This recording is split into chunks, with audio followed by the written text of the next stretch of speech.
So now I'm going to go ahead and split the shaft.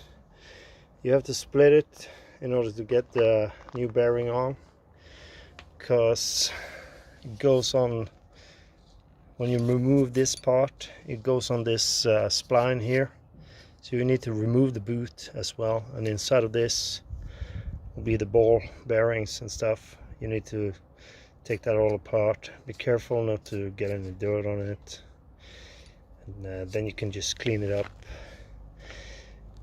using some diesel or whatever. And then you need some new grease. I just got this one from Biltema. It's good enough. It's the same as for the front wheels. And I saw some pictures of another guy doing this. He just went ahead, like I said, cut this part off with an angle grinder, the metal, and then you're going to expose the center ring here. You just slice that bad boy with a V-shaped cut with an angle grinder, and then you get it off.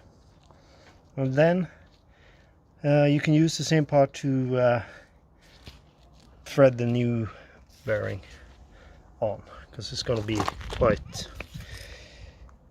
tricky without it. So don't cut that part off, you're going to reuse it. Okay.